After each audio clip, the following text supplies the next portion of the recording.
Today is his coming-of-age ceremony. At the night dance, William had a blast, but during a break, he caught a glimpse of a divination tent on the side. Driven by curiosity, William wanted to get a fortune reading for his future, but he didn't expect the soothsayer to be none other than the prophet Lilia. It turned out that as early as 3 years ago, their destinies were already intertwined. Lilia observes William, but suddenly her foresight is triggered, prophesying that William's life will split in two and change dramatically in the future. When she comes back to her senses, she sees that William seems frightened, so she comforts him, saying that it might just be because he's becoming an adult and life naturally changes. But then, she unconsciously utters something about the reverse tower card in tarot, which represents disaster but also growth. William, a little startled by Lilia's demeanor, quickly finds an excuse to leave.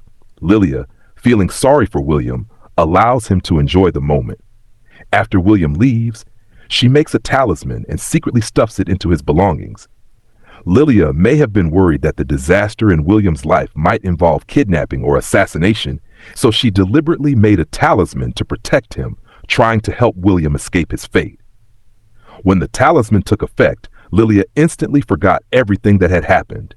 The coat containing the talisman was returned to William by others. At the same time, the ball suddenly received news of an incident in Westview nearby, and everyone had to evacuate immediately. On the way home, William discovers the talisman in his pocket and sees Westview being covered by a red dome.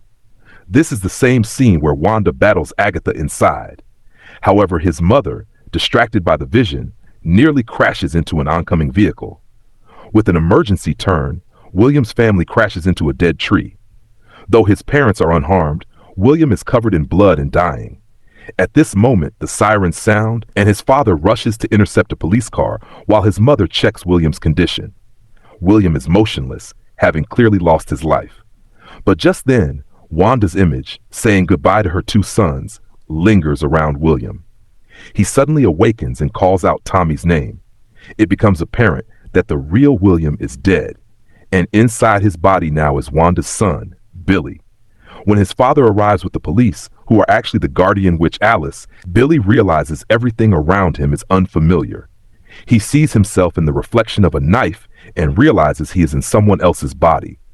Under hospital treatment, Billy quickly recovers but lies to the outside world, claiming he has lost all his memories. He retains his ability to read minds.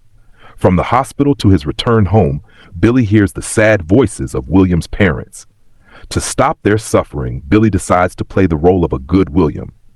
3 years pass, and Billy fully integrates into his new life, even having a boyfriend named Eddie. This Eddie is an original character, not the Hulk from the comics.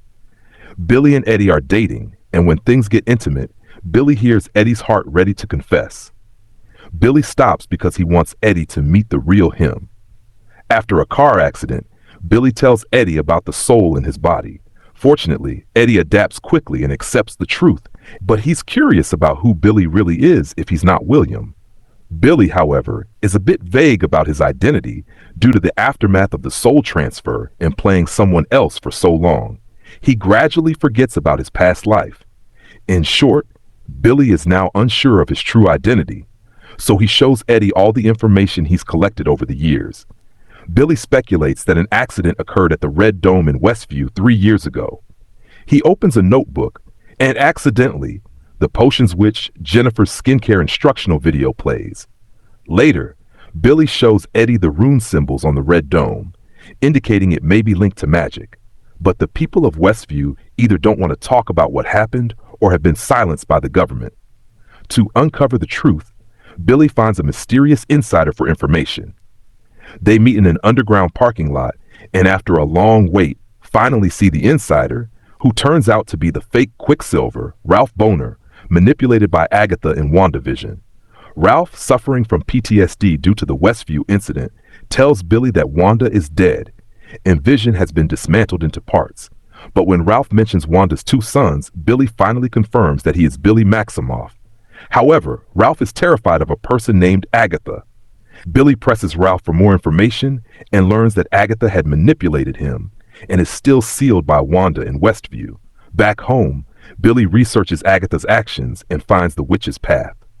A vinyl record of Alice's mother's Witch's Path is playing in the background. Billy reads that walking the witch's path allows one to see their heart's desire. Misled by Ralph's information, Billy mistakenly believes his parents, Wanda and Vision, are dead. His only hope now is to find his missing brother, Tommy. That night, Billy drives to Westview. During a conversation with Eddie, Eddie calls him Black Heart, a term that Lilia had predicted. It turns out that Black Heart refers not to Leo, but to Billy, meaning Billy has been part of the witch group all along. Leo is dead, but what is his purpose? Back to the story. Billy finds Agatha in Ralph's house, where the first episode of a detective show is playing. Billy needs to find a personal belonging of Agatha's to break her spell. He sneaks into the house and tries to steal her pendant, but is caught by Agatha and Mrs. Hart. Agatha interrogates Billy and breaks the spell, locking him in a cupboard. Billy, who recently came out as gay, ironically finds himself back in the closet. He persuades Agatha to join him on the witch's path. Despite being locked in a cupboard, Billy is surprised to find that whether he claims to be William Kaplan or Billy Maximoff, the spell takes effect. As time returns to the present, Agatha, who was thrown into a swamp, doesn't give up. She grabs a tree root, climbs out of the quagmire, and wipes the mud off her coat. Meanwhile, Billy destroys the talisman and confronts Agatha. Agatha had suspected Billy's identity from the start, recognizing his resemblance to Wanda. She wasn't angry with Billy, but praised him for his actions, calling him a qualified witch. As for Kyle and Lilia, who were also thrown into the mud, Agatha feels no sympathy. She invites Billy to continue on the witch's path, but Billy refuses. He tries to cast magic, but fails. Agatha laughs, saying he was too young and his previous ability to control magic was just a coincidence. Agatha then realizes that Billy's true motive is to find his brother Tommy. Seeing no other choice, Billy agrees to accompany Agatha, warning her not to try any tricks. Agatha smiles and says that only those who reach the end of the path are considered good. Billy responds that he is not a good person, and the episode ends with Billy's back turned. As predicted, this episode is a transitional one, filling in most of the plot holes. Everyone thought the devil's actions were deliberate, but the episode shows that Lilia's act of kindness was unintentional. It's also heartbreaking that due to misinformation after the Westview incident, Wanda and Billy didn't know the other was still alive, leading to their tragic separation.